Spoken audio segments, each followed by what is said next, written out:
بسم اللہ الرحمن الرحیم۔ اسلام کے 5 بنیادی ارکان میں 5واں رکن حج ہے۔ اللہ رب العالمین نے ارشاد فرمایا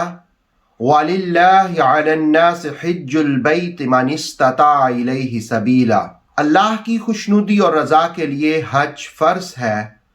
جو اس راہ میں آنے کی استطاعت رکھتا ہے۔ استطاعت کا مطلب مختلف لوگوں کے لیے ڈیفرنٹ ہے۔ اگر کوئی مکہ سے قریب رہتا ہے تو وہاں سے وہ پیدل چل کر جا سکتا ہے تو پیدل چل کر جانے کی استطاعت، اور اگر دور رہتا ہے تو آنے جانے کے اخراجات کا ہونا اس کی استطاعت پر دلالت کرتا ہے۔ اور جتنے دن وہ حج کے لیے ادھر رہے گا اس کا اپنا خرچہ، اور جن کی کفالت اس کے ذمے ہے ان کا خرچہ کسی شخص کے پاس ہو تو اس پر حج فرض ہوتا ہے۔ اور جس وقت کوئی شخص حج کرتا ہے،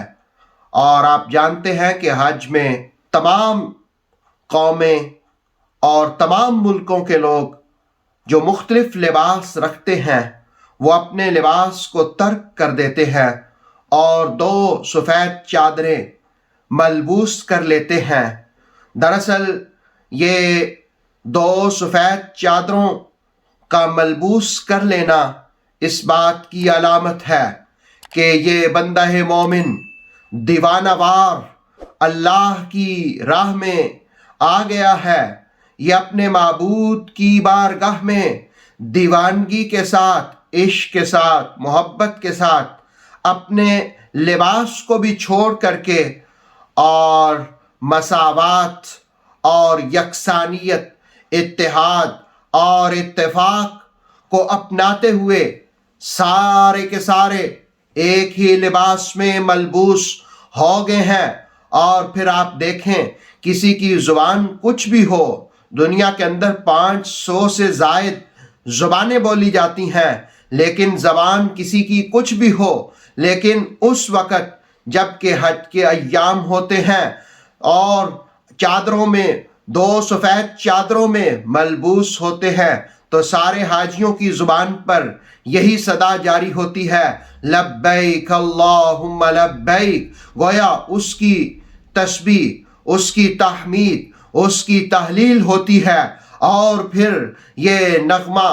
زبان سے جاری ہوتا ہے کہ مولا میں حاضر ہوں، اے اللہ میں حاضر ہوں، لبیک اللہم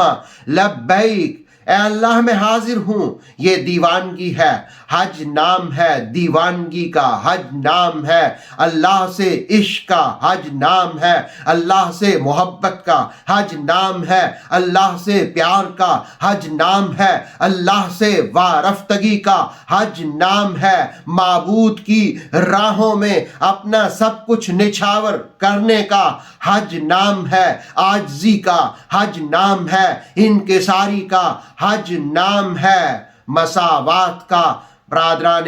گرامی، حج کرنے والا حاجی لبیک اللہم لبیک کی صدائیں لگاتا ہے، اور ساتھ ہی یہ بھی کہتا ہے کہ لبیک لا شریک لک، کہ مولا تیرا کوئی شریک نہیں ہے، لبیک اللہم لبیک۔ اور پھر وہ وارفتگی میں یوں بھی بول دیتا ہے ان الحمد والنعمت لک والملک،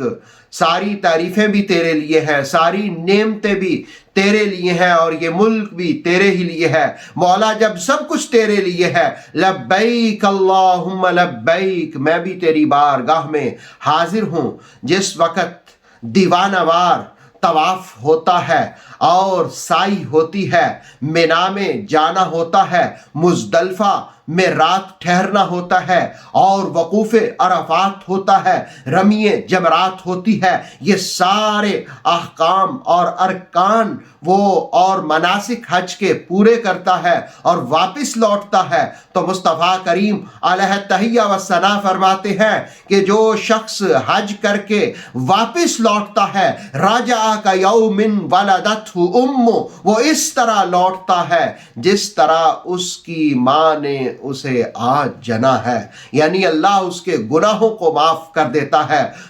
گویا حج نام ہے گناہوں سے معافی کا، حج نام ہے انسان کے باطن کی پاکیزگی کا، حج نام ہے ظاہر کی پاکیزگی کا، حج نام ہے غلطیوں سے توبہ کا، حج نام ہے ندامت کا، اپنے کیے ہوئوں پر ندامت کا، حج نام ہے اپنے کیے ہوئوں پر پشیمانی کا، اور جو شخص اپنے گناہوں پر پشیمان ہو کر، نادم ہو کر اللہ کی بارگاہ میں معافی مانگتا ہے تو حرمین کی زیارت کی برکت سے اللہ تعالیٰ اس کے گناہوں کو معاف کر دیتا ہے، اور وہ یوں واپس لوٹتا ہے جس طرح وہ ماں کے بطن سے ابھی باہر آیا ہے۔ اور یاد رہے کہ حج زندگی میں ایک ہی بار فرض ہے، اس لیے کہ رسالت مآب صلی اللہ علیہ وسلم جب خطبہ دے رہے تھے تو اقرا ابن عابس نے 3 بار سوال کیا تھا، اکل عام، یا رسول اللہ کیا ہر سال حج فرض ہے؟ تو حضور مصطفیٰ کریم نے کہا تھا اگر میں یہ کہہ دیتا کہ ہاں ہر سال فرض ہے تو تم پر